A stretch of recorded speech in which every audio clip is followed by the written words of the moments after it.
Como lidar com a perda de um elefante? Do autor Antônio Alves Augusto.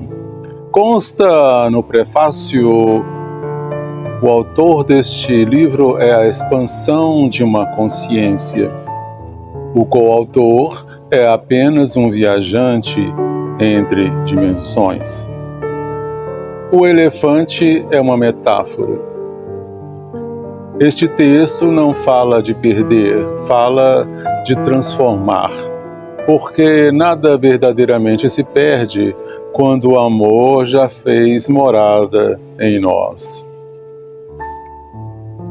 Contudo, não é autoajuda, não é um manual, não promete cura, não serve para quem tem pressa. Este livro convida o leitor a lembrar que a ausência é também um tipo de presença, que a dor é o eco de um amor maior e que dentro de cada perda há uma nova forma de se reconhecer inteiro. Se você procura respostas, talvez esse não seja um livro certo. Se procura companhia para atravessar algo demais, então prossiga. Quem sabe o elefante não tenha ido embora. Talvez ele só tenha aprendido a caminhar dentro de você. Introdução à voz. A perda é um fenômeno universal, mas quando o que se perde é imenso, contrapondo, não se trata apenas de ausência, trata-se de transformação. Este livro é um convite à travessia, não para consertar a dor, mas para escutá-la. Não para apagar o que se foi, mas para reconhecer o que permanece, quando algo grande demais muda de lugar dentro de nós. Não surge como crença, nem como doutrina, surge como voz. Uma presença que atravessa imagens, versos e silêncios, dizendo verdades que não pedem concordância, apenas atenção. Há muitos anos, em um encontro onde o mundo parecia mais fino e as fronteiras do real menos rígidas, essa voz se aproximou. Não veio cercada de culto nem de promessas, veio com força, gesto e uma erudição que não se impõe. Como alguém que não ensina, pergunta. Entre outras coisas, ela me disse que, ao longo da vida, eu encontraria pessoas às quais fiz o bem e outras diante das quais demonstrei antipatia. E que em todos esses encontros, a mesma pergunta surgiria, explícita ou não: o que você tem para me oferecer? Essa pergunta me atravessou mais do que qualquer resposta. Ela tocava diretamente um antigo território, o complexo de inferioridade, a dificuldade de julgamento, a sensação de não ter nada à altura do mundo. Durante muito tempo, essa pergunta soou como acusação. Só mais tarde compreendi que era convite. Também falamos sobre arte, sobre mundos onde a dor não existe, e justamente por isso a arte se impossibilita. Onde não há ferida, não há expressão. Onde não há perda, não há criação. Foi ali que entendi que a dor, embora indesejada, é uma linguagem, e que a escolha que se perde também ensina a falar. A voz não veio para aliviar a perda, veio para torná-la inteligível, não como resposta, mas como pergunta sustentada. Vamos continuar então com o momento 1, que diz assim: antes da perda. O vento pelas narinas e o rastro das coisas. Atenção, presença e o que se perde antes de cair. Controle o vento de suas narinas e jamais perderá o rastro das coisas. O vento das narinas é a respiração, nada além disso, nada menos. É o fio mais simples que nos mantém aqui quando ele se agita demais, o mundo começa a escapar pelos cantos. Quando passa desapercebido, perdemos o rastro sem notar. A perda chega raramente de uma vez, ela ensaia, se anuncia em silêncios longos demais, em distâncias pequenas que aumentam, em gestos que deixamos de repetir. Quando percebemos, algo já se deslocou e não sabemos dizer quando. Estamos ocupados tentando controlar o mundo, o rumo das coisas, o comportamento dos outros, o futuro que ainda não chegou. Nesse esforço, esquecemos do único vento que realmente passa por nós. Há momentos em que tudo começa a cair, não por falta de força, mas por ausência de presença. Algo pede atenção, não como aviso, mas como exigência silenciosa. Nem toda perda poderia ser evitada, mas algumas começam muito antes do impacto e sempre passam pela expiração. Momento 2. Atrito. Discordar com alegria. Autenticidade, leveza e o poder de não se perder em conflitos. Sempre discorde com alegria. O humor revela o que somos e o que não somos. Discordar não precisa ser guerra. Pode ser dança, pode ser descoberta. Quando discordamos com alegria, abrimos espaço para o outro existir sem que isso ameace quem somos. A escolha não é evitar conflitos, é aprender a atravessá-los com leveza. O humor, nesse contexto, é uma ferramenta poderosa. Ele revela nossas verdades e nossas inseguranças. Ele mostra onde estamos presos e onde podemos nos libertar. A alegria na discordância é sinal de maturidade, é saber que o outro não precisa pensar como você, para que ambos cresçam. É entender que o mundo é feito de múltiplas verdades e que a sua não precisa ser a única. No momento 3, nós dissemos que é a queda. Quando o elefante cai.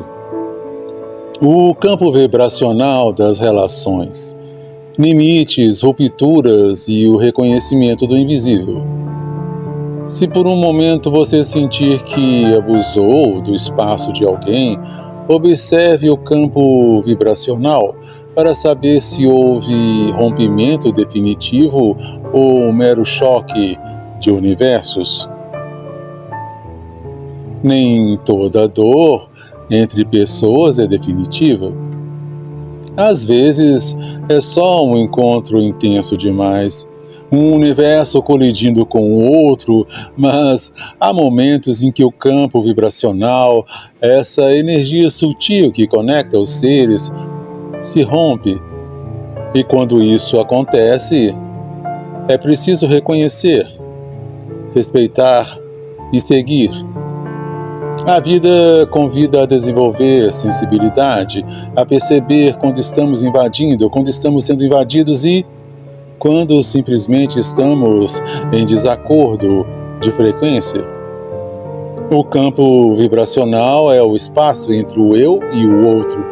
É onde mora o respeito, a escuta, o silêncio necessário. É onde aprendemos que nem toda presença precisa ser permanente e que o afastamento também pode ser cura.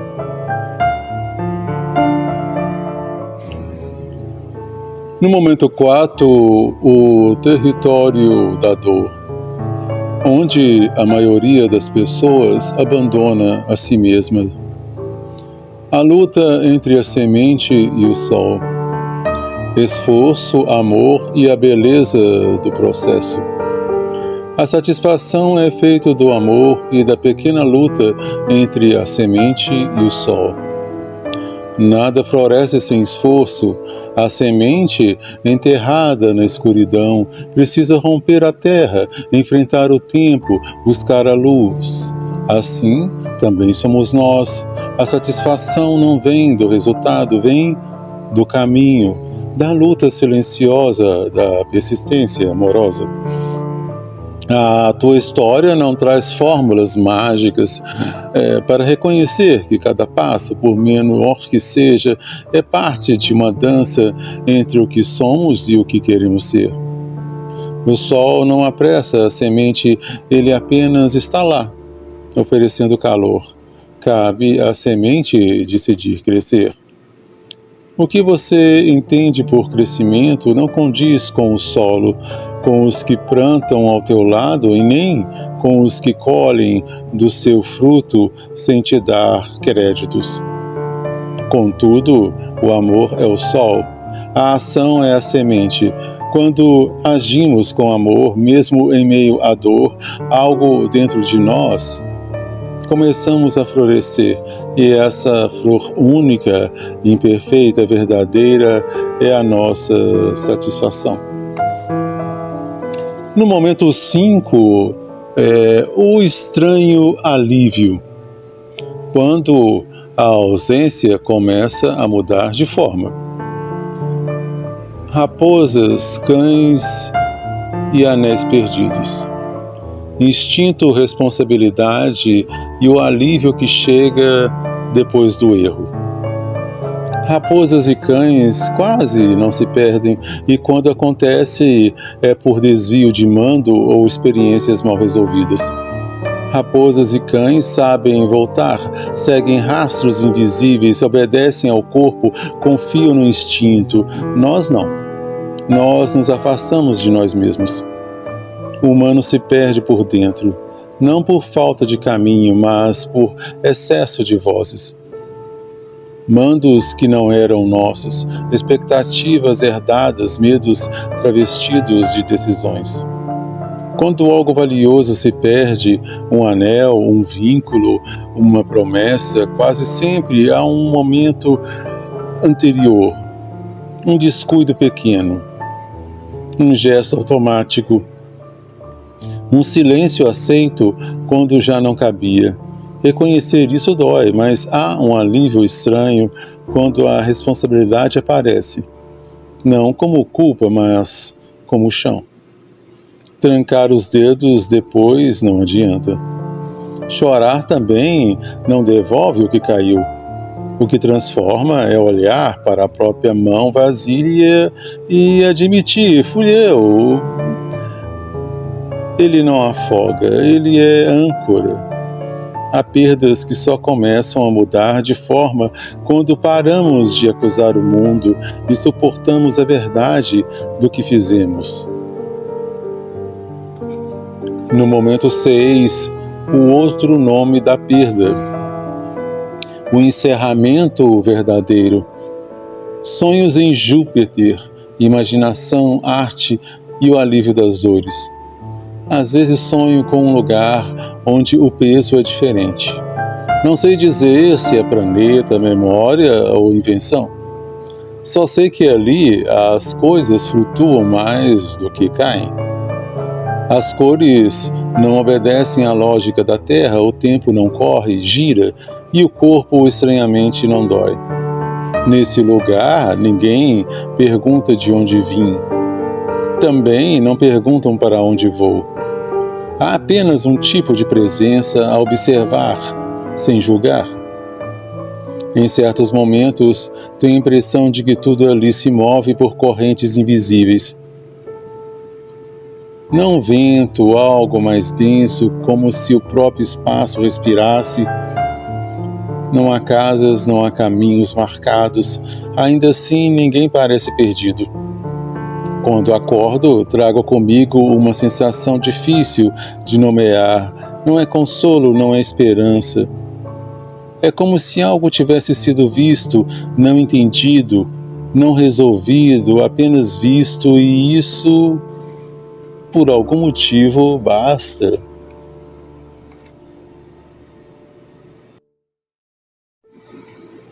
No momento 7, vamos dizer assim, o amor que iguala. Fraternidade, compaixão e a busca por um amor sem fronteiras. Eu quero um amor que me faça sentir igual com todas as pessoas. O amor que cura não é aquele que escolhe, que separa, que exige. É o amor que acolhe, que o outro vê como extensão de si, que dissolve fronteiras entre eu e você e constrói pontes de compaixão. A convivência nos convida a rever nossos afetos, a buscar um amor que não dependa de reciprocidade, mas que floresça pela simples presença. Um amor que não se corrompe com vaidade, que não se embriaga com poder, que não se perde em disputas. A fraternidade é o amor em estado puro.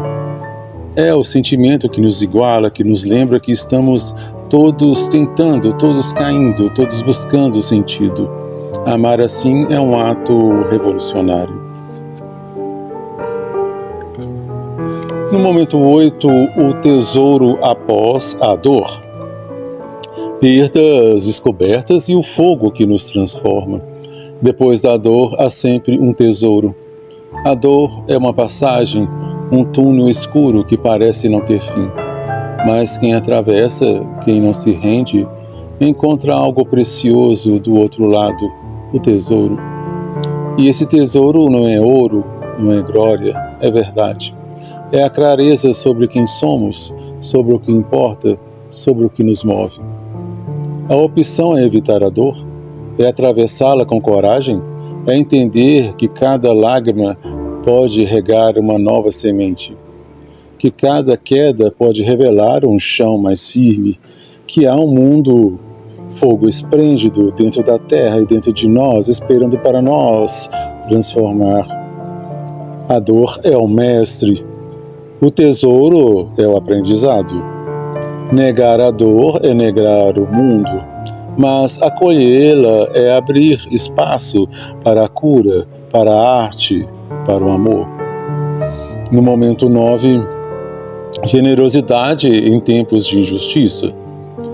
Honra, alegria e o poder de permanecer inteiro. Prefiro olhar para o céu e ser generoso, honrado e alegre, até que tenha algo a perder.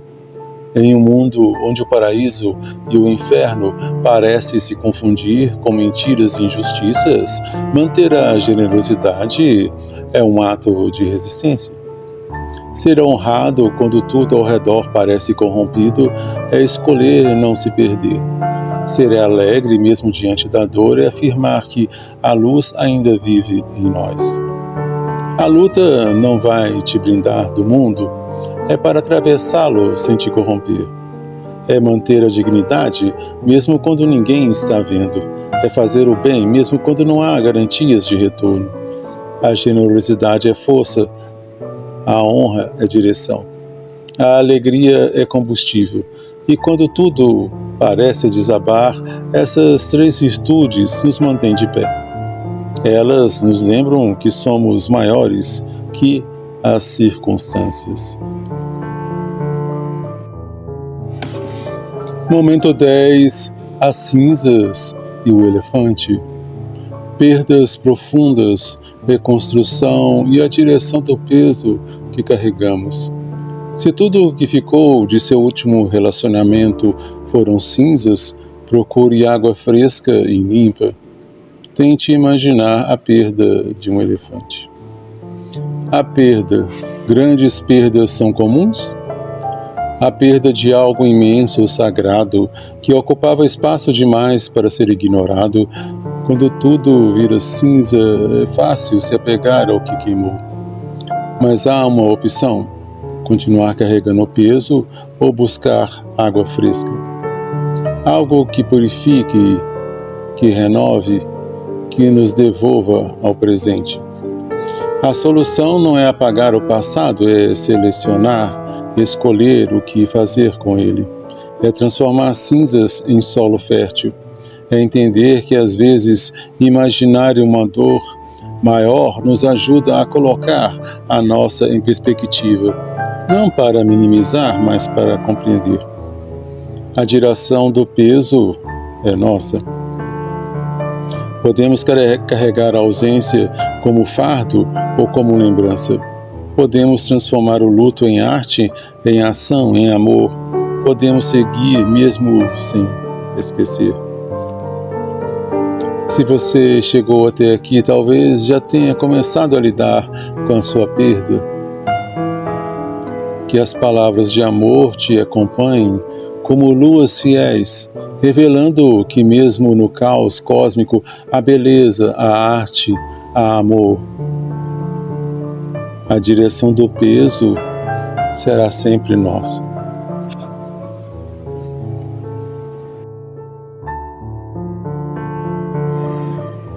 No fim da travessia, quando já não esperava nada além de permanecer, a voz voltou. Não veio como ensinamento, não veio como consolo, veio como presença. Era a mesma que anos antes havia me perguntado o que eu tinha para oferecer. Desta vez não senti inferioridade nem urgência, respondi sem palavras. O elefante já não pesava como antes, não porque foi embora, mas porque aprendi a caminhar com ele por dentro. Não veio como ensinamento, não veio como consolo, veio como presença, reconheci antes de compreender. Há vozes que não precisam se anunciar, elas apenas ocupam o espaço que sempre foi delas. Era a mesma que muito tempo atrás havia perguntado o que eu tinha para oferecer. Na época a pergunta soou como cobrança, agora não.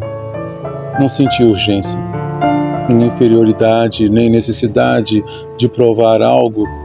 O elefante ainda estava ali, não menor, não mais leve, mas diferente. Entendi então que a pergunta nunca foi sobre entrega, mérito ou sacrifício, era sobre permanência, sobre o que somos capazes de sustentar quando algo grande demais muda de lugar dentro de nós. Não respondi às palavras, algumas respostas não pedem voz, pedem presença, e foi assim que compreendi. Não se trata de superar a perda, mas de aprender a caminhar com ela, sem fugir, sem endurecer, sem negar o peso. A voz não ficou, nunca fica, mas o silêncio que deixou já não era vazio.